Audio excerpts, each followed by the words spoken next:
नमस्कार, अपना बिहार देख रहे हैं आप। आपके साथ मैं हूं शिप्रा झा। बुलेटिन में सबसे पहले बात करेंगे बड़ी खबर की, और इस वक्त की एक बड़ी खबर बगहा से है, जहां हीरालाल राम नामक एक शख्स की संदिग्ध परिस्थिति में मौत हो गई। परिजनों ने शराब पीने से मौत का दावा किया है। मामला लौकरिया थाना क्षेत्र के पिपरा धिरौली वार्ड नंबर 15 का है। लोगों ने यह भी दावा किया कि इलाके में शराब की खुलेआम तस्करी होती है, लेकिन पुलिस प्रशासन पूरी स्थिति पर आंखें बंद किए रहता है। ऐसे में इस शख्स की मौत पर गंभीर सवाल खड़े होते हैं। तो बड़ी खबर आपको बगहा से बता रहे हैं, जहां पर ये तस्वीर देखिए। इसका नाम हीरालाल बताया जा रहा है, जिसकी संदिग्ध परिस्थिति में मौत हो गई है। परिजन की तरफ से कहा जा रहा है कि शराब पीने से मौत हुई, और वो ये भी दावा कर रहे हैं कि शराब की खुलेआम बिक्री होती है।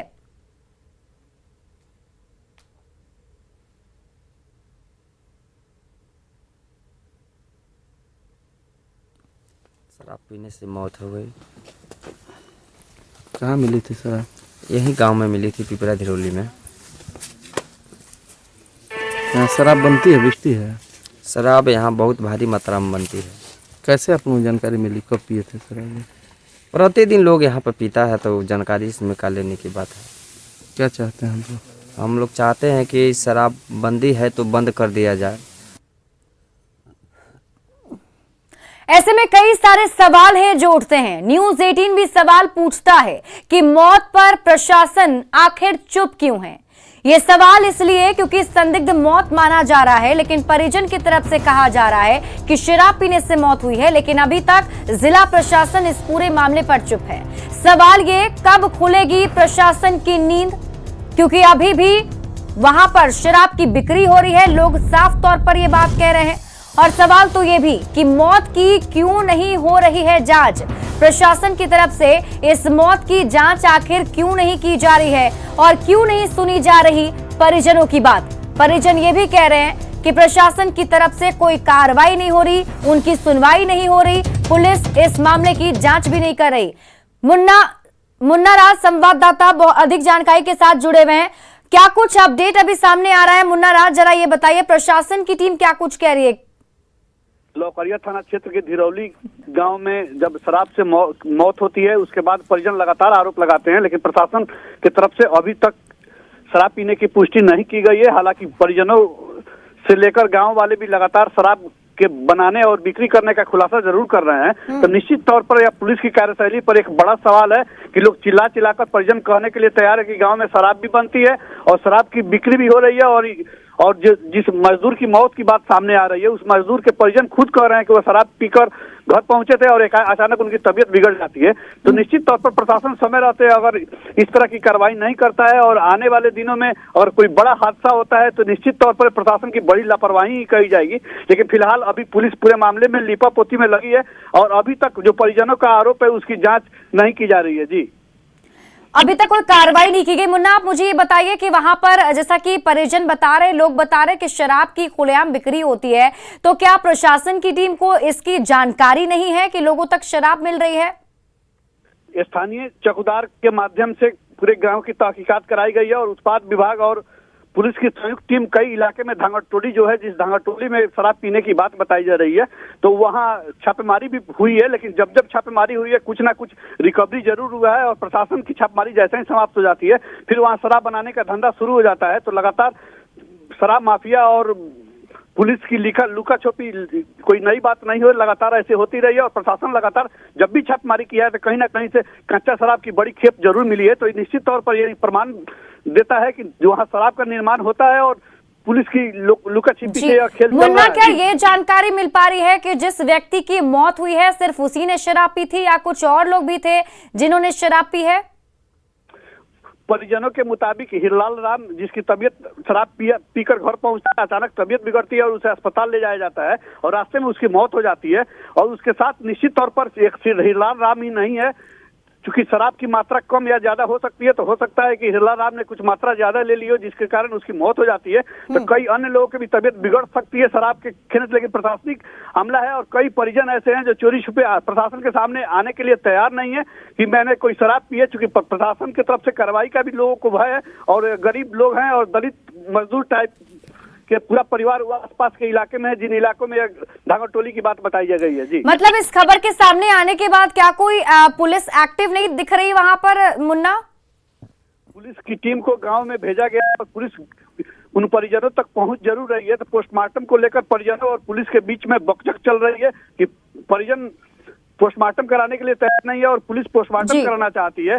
और शराब के विरुद्ध उत्पाद विभाग की टीम को भी बुलाया जा रहा है और पूरे इलाके में सघन छापेमारी अभियान चलाने के निर्देश भी दिए गए हैं। जी चलिए, आप इस पूरी खबर पर नजर बनाए रखिए। बहुत बहुत शुक्रिया तमाम जानकारी के लिए मुन्ना राज। बढ़ते हैं आगे और गया से आपको बड़ी खबर बता दें। गया से पकड़ी गई संदिग्ध चीनी महिला से केंद्रीय एजेंसियां लगातार पूछताछ कर रही है और शुरुआती जांच में वीजा नियमों के उल्लंघन की बात भी सामने आ रही है। हिरासत में ली गई महिला से पासपोर्ट से संबंधित दस्तावेज बरामद किए गए। पहले बताया जा रहा था कि वो दलाई लामा की जासूसी कर रही है, लेकिन गया एसएसपी हरप्रीत कौर ने बताया कि चीनी महिला मिस सांग अपने निर्धारित अवधि से अधिक समय से भारत में रुकी हुई हैं और ये मामला वीजा के उल्लंघन से जुड़ा है। एसएसपी की माने तो चीनी महिला पहली बार 19 अक्टूबर 2019 को बोधगया आई थी। इसके बाद जनवरी 2020 में नेपाल चली गई। फिर 4 दिन बाद हिमाचल प्रदेश के धर्मशाला में सेंट्रल तिब्बत एसोसिएशन मैकलोडगंज में रही। 22 दिसंबर 2022 को चीनी महिला फिर बोधगया पहुंची और ये वीजा नियमों के उल्लंघन का मामला बताया जा रहा है, जिससे अभी केंद्रीय एजेंसी पूछताछ कर रही है।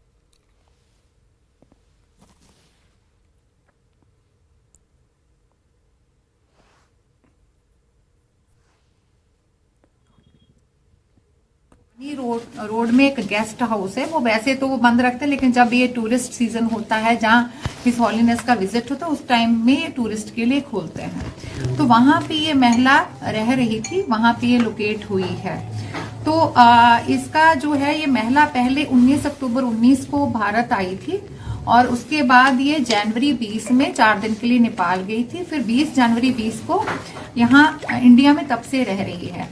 तो इस पूछताछ में जो इसने बताया है कि जब हिज हॉलीनेस जनवरी 20 में यहाँ पे थे, उस टाइम पे भी ये उनकी टीचिंग्स लेने के लिए यहाँ आई थी। हमने कलकत्ता एफआरआरओ से बात किया तो उन्होंने एक लीव इंडिया नोटिस इशू किया है, जो कि हम इनको सर्व कर रहे हैं।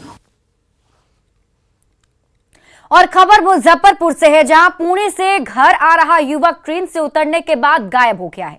परिजन अपहरण की आशंका जता रहे हैं। सकरा के मचही निवासी मुस्ताक सुबह 4 बजे ट्रेन से उतरा था। ट्रेन से उतरकर घर आ रहा था और तभी कुछ लोगों ने उसे जबरन कार में बिठा लिया। उसके बाद से मुस्ताक घर नहीं लौटा है। परिजनों ने पुलिस से मुस्ताक को सुरक्षित घर लाने के लिए गुहार लगाई है।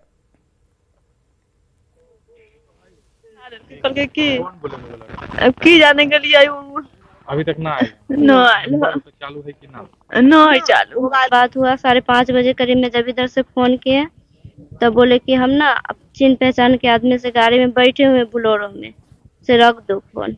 बस इतना ही बात हुआ था। उसके बाद बात नहीं हुई? नहीं हुई। क्या बजे लास्ट बात हुई थी? 5:30 बजे। अरवल के कलेर थाना के NH 139 पर पुलिस ने जांच के दौरान बादाम लदे ट्रक से 273 कार्टन शराब को जब्त किया। जब्त शराब की कीमत 30 लाख रुपए आंकी गई है। शराब को राजस्थान से पटना लाया जा रहा था। जब्त शराब को नए साल में खपाने की तैयारी थी। पुलिस ने ट्रक के ड्राइवर और खलासी को गिरफ्तार कर लिया है। गिरफ्तार ड्राइवर लाल डांगी बांगरोदा और खलासी राकेश उदयपुर का रहने वाला है।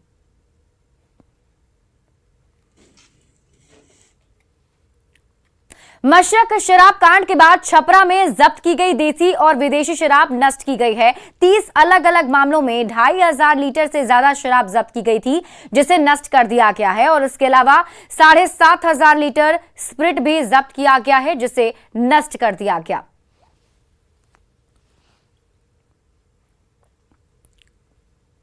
कटिहार के खुशहालपुर से पुलिस ने 2 शराब तस्कर को गिरफ्तार किया गया है और पकड़े गए तस्करों के पास से 91 बोतल शराब और टेट्रा पैक बरामद हुआ। ये शरीर में शराब की बोतल को पैकेट में बांधकर बाइक से आ रहे थे और तभी प्राणपुर थाना पुलिस ने दोनों को गिरफ्तार कर लिया।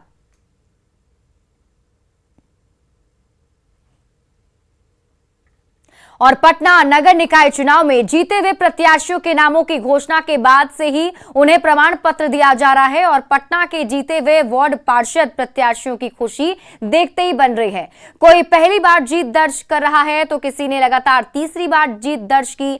जीते हुए वार्ड पार्षद प्रत्याशियों से बातचीत की न्यूज 18 संवाददाता रजनीश कुमार ने। पटना के एएन कॉलेज मतगणना केंद्र पर मौजूद हैं और यहां पर धीरे धीरे प्रत्याशियों की जीत की घोषणा होने लगी है, यानी वार्ड पार्षदों के जीत की घोषणा हुई है। इस वक्त हमारे साथ जो विजेता प्रत्याशी हैं उनसे सीधे बातचीत करेंगे।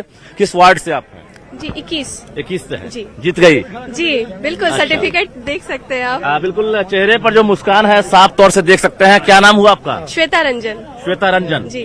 कितना टफ था ये कंपटीशन, मुकाबला आपका?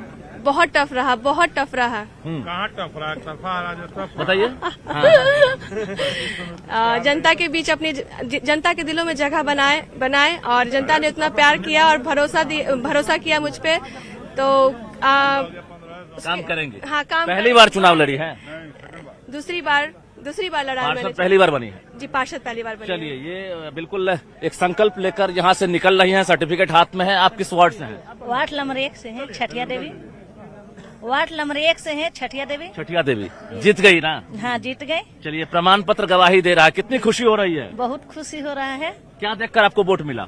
मेरा काम देख के मिला। मैं दोबारा बनू हूँ पार्षद, पहले बनल था फिर बने हैं। मेरा काम देखा, मेरा जनता साथ दिया, हाथ में हाथ मिला के चला, मेरा सपोर्ट करा, इसलिए मेरा देख के जनता बोल। क्या एजेंडा रहेगा, क्या करेंगी आप काम?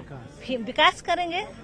छठिया देवी है आप? बिल्कुल। माता जी, आपका क्या नाम हुआ? हमको किस्मती देवी नाम है। किस्मती देवी। हाँ। किस्मत का फैसला जनता ने कर दिया। हाँ, हम जनता को बहुत हमको साथ रहा संघ में, और सब घड़ी हम साथ देते रहे, साफ सफाई सब चीज किए। किस वार्ड से हैं आप? 56 वार्ड से हम हैं। पहली बार जीती हैं? नहीं, तीसरा है। अच्छा, तीसरा टर्म है, हैट्रिक मार दिया आप? हाँ, ठीक है।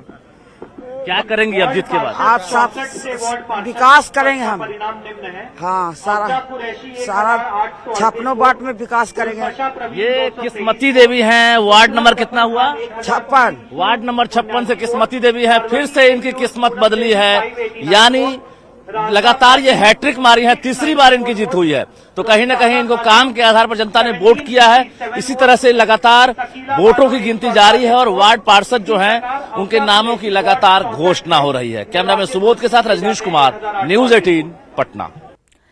पटना नगर निकाय चुनाव में जीते हुए प्रत्याशियों के नामों की घोषणा के बाद उन्हें प्रमाण पत्र दिया जा रहा है और जीते हुए प्रत्याशियों की खुशी देखते बन रही है। इनमें से किसी ने पहली बार जीत दर्ज की तो किसी ने इस बार हैट्रिक भी बना ली है।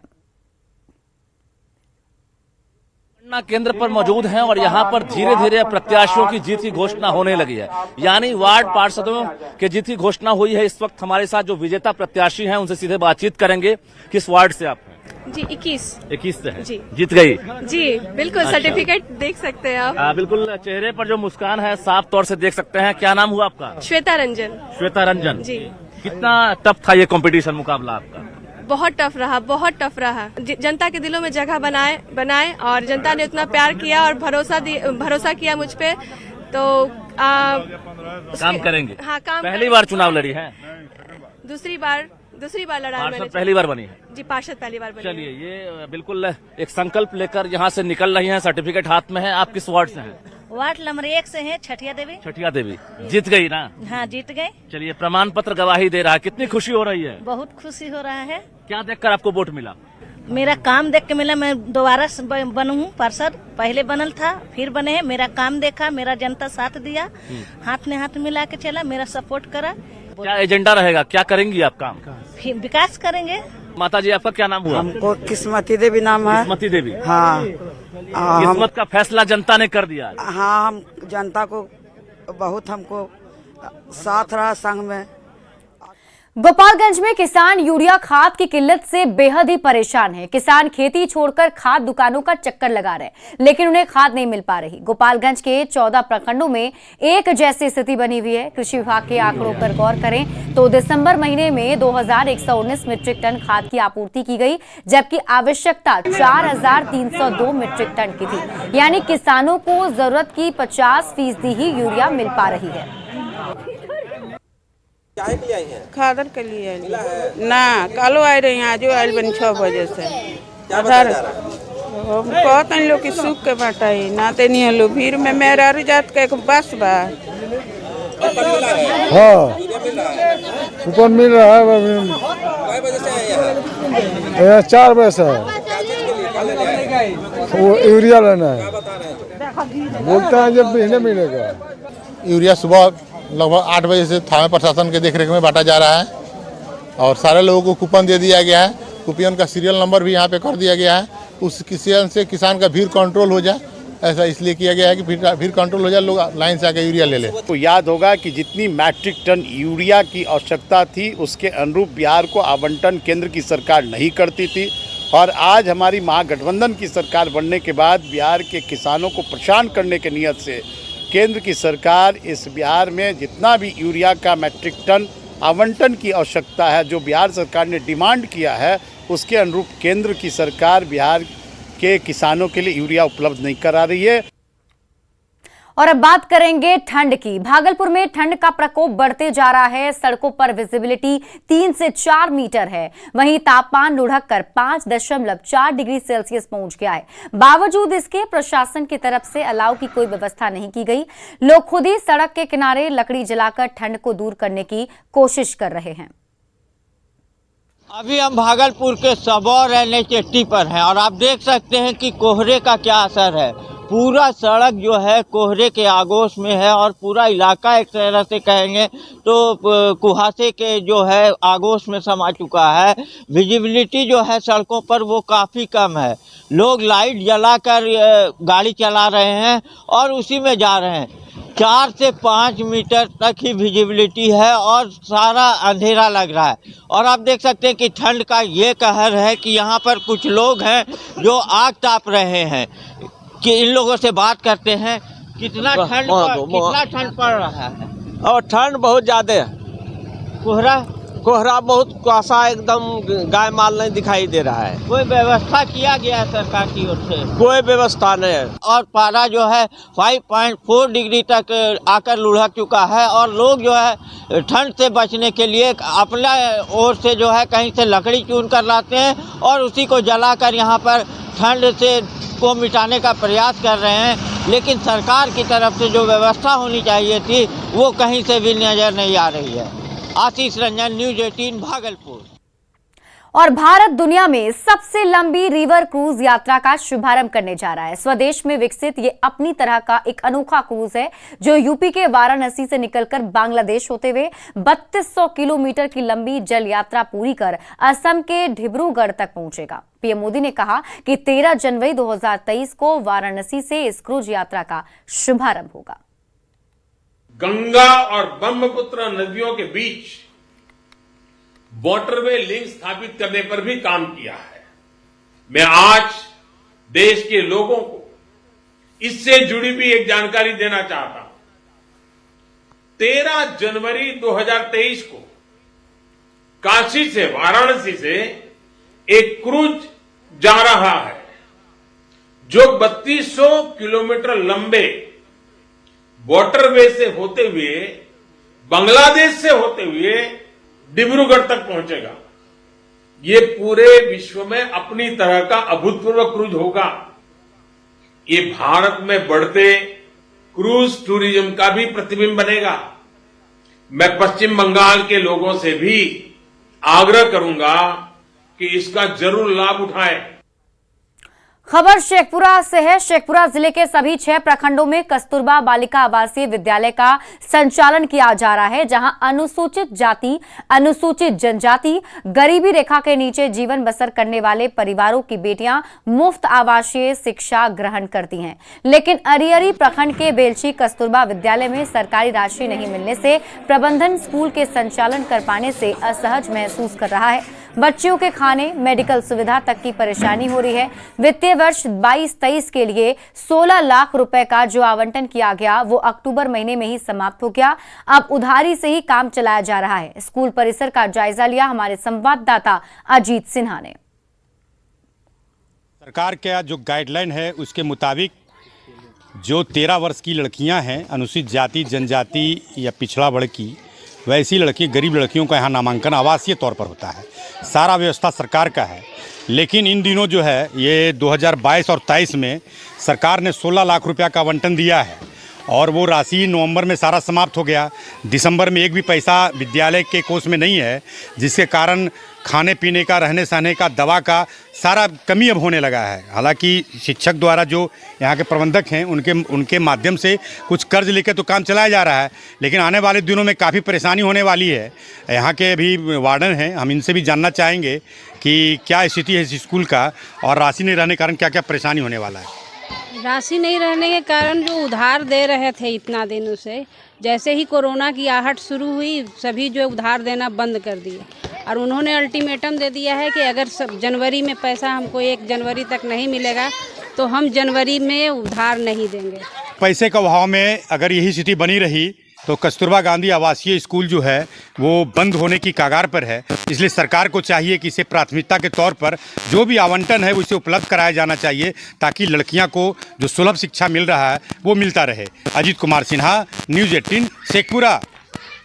मुजफ्फरपुर जिले के बरुराज थाना क्षेत्र के 2 गांवों में 3 बिजली ट्रांसफार्मर की चोरी हो गई। जब ग्रामीणों को बिजली ट्रांसफार्मर के पार्ट्स गिरने की आवाज मिली तो ग्रामीणों ने चोरों को खदेड़ा, लेकिन वे लोग मौके से फरार हो गए। माधोपुर गांव और सिमरी गांव की एक घटना है। फिलहाल पुलिस इस पूरे मामले की जांच में जुट गई है।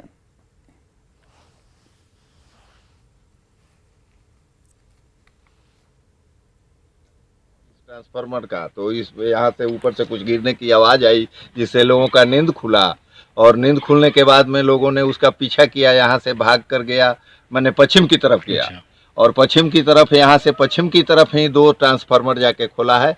वहाँ भी जैसे कि रात्रि में ही ये धंधा कहाँ खुला है, एक सेमरा में हुआ है और पुनः माधोपुर में है दूसरा। बक्सर में नए साल के जश्न के लिए गंगा के तट को लोग पिकनिक स्पॉट के लिए तैयार कर रहे हैं। साल के पहले दिन यहां पर जबरदस्त भीड़ जुटती है। इसको लेकर प्रशासन की ओर से सुरक्षा के इंतजाम किए जा रहे हैं और ये तैयारी आप अपने स्क्रीन पर भी देख रहे होंगे। सुरक्षा के पुख्ता इंतजाम किए गए हैं। पिकनिक स्पॉट हैं, सभी को चिन्हित किया जा रहा है। आपके माध्यम से भी हम लोग बताना चाहेंगे कि जो नाव का परिचालन है वो देर रात में जो है कि नहीं में करने का जो है कि हम लोगों ने आदेश में जिला पदाधिकारी महोदय के से आग्रह किया है कि इस तरह का आदेश निर्गत किया जाए। नए साल आने में चंद दिन बचे हुए हैं और नए साल के जश्न की तैयारी को लेकर के सभी लोग अपने अपने तरीके से तैयारी कर रहे हैं। बक्सर ज़िले में भी जो बक्सर सेंट्रल जेल का जो इलाका है, गंगा के किनारे का इलाका जो है, यहाँ काफ़ी लोग पहुँचते हैं पिकनिक मनाने के लिए। अपने पूरे परिवार के साथ लोग पहुँचते हैं। नया साल में लोग भी यहाँ पहुँचेंगे और किसी प्रकार की कोई परेशानी ना हो, लॉ एंड ऑर्डर को देखते हुए बक्सर एसपी ने साफ किया है कि विशेष टीम बनाई गई है नए साल के तैयारी को लेकर के। विशेष जो टीम है वो सबसे पहली चीज़ है शराबबंदी को, जो बिहार में पूरी तरह से शराबबंदी है, इस पर पुलिस पैनी नज़र रखी हुई है।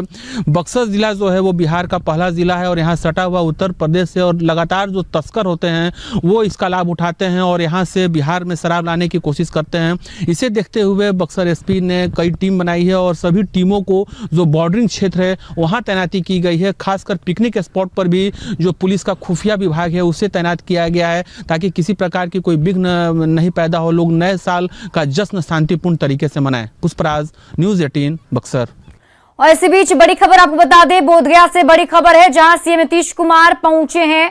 दलाई लामा से आज मुलाकात करेंगे सीएम नीतीश कुमार। बौद्ध धर्म गुरु हैं दलाई लामा, जिनसे आज मुलाकात की जानी है।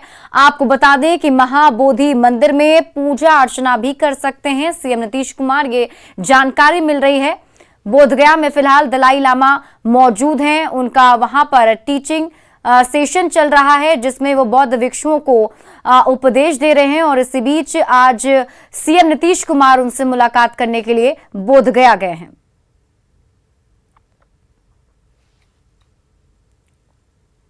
और फिलहाल इस बुलेटिन में अभी के लिए बस इतना ही। आप देखते रहिए न्यूज़ 18 बिहार झारखंड।